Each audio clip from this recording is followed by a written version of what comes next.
अंदरूनी मुल्क सैलाबी सूरत हाल के असरात फल और सब्जियों पर मुरतब होने लगे। सब्जी और मेवा जात की कीमतें आसमान से बातें करने लगी।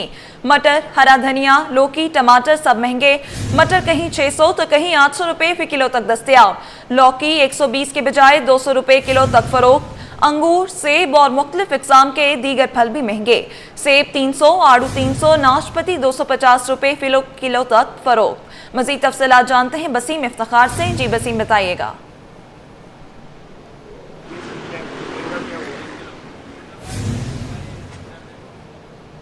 वसीम हमें इस हवाले से अपडेट करेंगे। आते हैं अंदरूनी मुल्क से सूरत हाल के बाइस फल और सब्जियों पर भी उसके असरात मुरतब होने लगे हैं।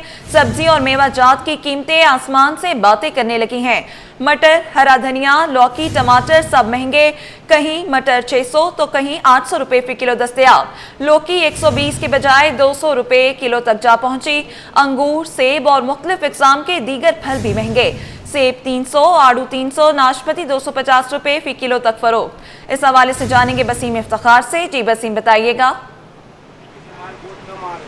आज बिल्कुल इस वक्त मुल्क में जो सैलाबी सूरत हाल है और बिलखुसूस अगर हम बात करें पंजाब के सूबे की, तो वहाँ पर बदतरीन सैलाब जो है वो इस वक्त मौजूद है। और उसके साथ साथ जो शुमाली इलाका जाते हैं वहाँ पर भी जो है वो बारिश ने तबाही मचाई है। सैलाबी सूरत हाल की वजह से भी हम देख रहे हैं कि जो ज़राअत सेक्टर है वो शदीद मुतासर हुआ है। अगर हम बात करें सब्जियों के हवाले से, पहले तो हम देख रहे हैं कि मटर, धनिया, लौकी, टमाटर इसकी कीमतों में बिलखुसूस इजाफा हुआ है। और मटर की कीमतों में सबसे ज़्यादा इजाफा देखने में आ रहा है। मटर जो कि रिटेल की सतह पर, हम अभी इस वक्त सरकारी कीमतों की बात नहीं कर रहे, इस वक्त जो रिटेल की सतह की बात करें तो रिटेल की सतह पर पहले मटर 450 रुपये किलो पे दस्तयाब था, लेकिन अब जो है वो महंगा हो गया, तकरीबन 600 रुपये किलो और कहीं पे 800 रुपये किलो पे दस्तयाब है। यानी कि मुख्तलिफ इलाकों में मुख्तलिफ रेट्स हैं जो कि बड़े हैं। इसके साथ साथ धनिया की फी गड्डी जो कि 20-25 रुपये की थी वो 30 रुपये तक पे पहुँच गई। लौकी भी जो है वो 120 रुपये किलो तक दस्तयाब थी, वो 200 रुपये किलो पर पहुँच गई है। अगर हम बात करें फल के हवाले से तो फलों में अंगूर, सेब और मुख्तलिफ किस्म के जो दीगर फल हैं वो भी महंगे हुए हैं। इस वक्त मेरे साथ सब्जी फरोश मौजूद हैं, इनसे जानते हैं। भाई आप ये बताइएगा कि सैलाब की सूरत हाल की वजह से सब्जी पर कितना इफेक्ट पड़ा है? जी बताइए क्या सूरत हाल है? असर ये पड़ा जी, आपने खुद देखा हुआ जी, इस हालात आप देख रहे सूरत हाल। इस टाइम जो है पंजाब आधा से ज्यादा तबाह हो गया। इंडिया वाला ने पानी छोड़ा, आपको पता है।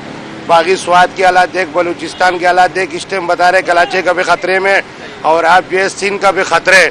मकसद बात का ये है कि सब्जी इस टाइम आ रहे बहुत कम आ रहे। ये कीमत 100 रुपये का चल रहा है, वो 200 रुपये चल रहा है। आप मार्केट के हालात देखो, मार्केट देखो खाली पड़ा हुआ है, आपके अलावा कोई भी नजर नहीं आ रहा। अच्छा, कौन कौन सी सब्जी महंगी हुई है सैलाब की सूरत हाल की वजह? इसकी वजह से लौकी महंगा हो गया, केरा महंगा हो गया, उसके बाद टमाटर महंगा हो गया, तोरी महंगा हो गया, करेला महंगा हो गया, आइटम सबका रेट बढ़ गया। खीरा, तुरई, करेला जो महंगा हुआ है। करेला को खैर 50 रुपए किलो पड़ गया, ऐसी बात नहीं है। बाकी जो है कराची के अंदर लेट पे नजर नहीं आ रहा, लेट के पे परेशानी है और सैलाब की भी परेशानी है, चारों तरफ परेशानी लगी। खीरा और तुरई के क्या रेट है सर? इस टाइम तोरी का रेट जो है 180-200 रुपए का, केरे का भी 180-200 हो गया। पहले क्या था खीरा? पहला 100 रुपए का रेट चल रहा है। और करेला क्या हिसाब से पहले? करेला पहला जो 120 का चल रहा था, अब 150-200 हो गया। जब को ये सब्जी फरोश जिनका कहना है कि ये तमाम तो सूरत हाल है कि सैलाब की वजह से जो है वो ज़राअत सेक्टर जो है मुतासर है। बिलखुसूस इंडिया की जानिब से जो पानी पाकिस्तान के लिए छोड़ा गया है तो उसका नतीजा ये है कि शदीद सैलाब की सूरत हाल देखने में आ रही है। मुख्तलिफ दरिया जो हैं उसमें से इस वक्त जो है वो ऊपर दर्जे का सैलाब है, तो यही वजह है कि सब्जियाँ भी महंगी और दूसरी जानिब सैलाब की वजह से जो मुख्तलिफ कौमी शराए हैं, जो कि रस्ते हैं वो भी कट गए हैं, जिसकी वजह से जो तरसील है सब्जियों की और फलों की वो भी मुतासिर है। अगर हम ग़िज़ाई अजनास की बात करें तो चावल हो गए, मकई हो गए, तो उनके रेट भी जो है वो देखने में आ रहे हैं, उनकी भी फसलें मुतासिर हुई हैं। बिलखुसूस सैलाब की वजह से मकई की फसल जो है वो तबाह हुई है, जिसके असरात हम गंदम में देख रहे हैं और गंदम की तरसील भी हम देख रहे हैं कि महंगी हुई है। आटा भी महंगा हुआ है, चावल भी महंगे हुए हैं। सैलाब की वजह से आटा जो है वो महंगा होने की वजूहत जो सामने आई वो ये कि हुकूमत की जानिब से जो मुतासिर सैलाब है उनकी जो इमदाद के नतीजे में जो है वो आटे की खरीदारी बढ़ी है। इसके साथ साथ जो मुखैर हजरात हैं वो भी सैलाब मुतासरीन को ग़िज़ाई अजनास की फराहमी के सिलसिले में आटे की खरीदारी कर रहे हैं, चावल की खरीदारी कर रहे हैं। और इसके साथ साथ वो लोग जो कि इन सैलाब के मुतासरा या फिर इससे इतराफ़ मकामात में रहते हैं तो उन्होंने भी एहतियाती तदबीर के तौर पर इजाफी आटा ख़रीदा है। तो आटा इस वक्त महंगा है, चावलों की कीमतों में भी इजाफा देखने में आ रहा है। उसकी बुनियादी वजूहत ये हैं कि जो सैलाबी सूरत हाल है और शदीद बारिश हो रही है, ये वजूहत बनी है। जी ठीक है वसीम, बहुत शुक्रिया अपडेट करने के लिए।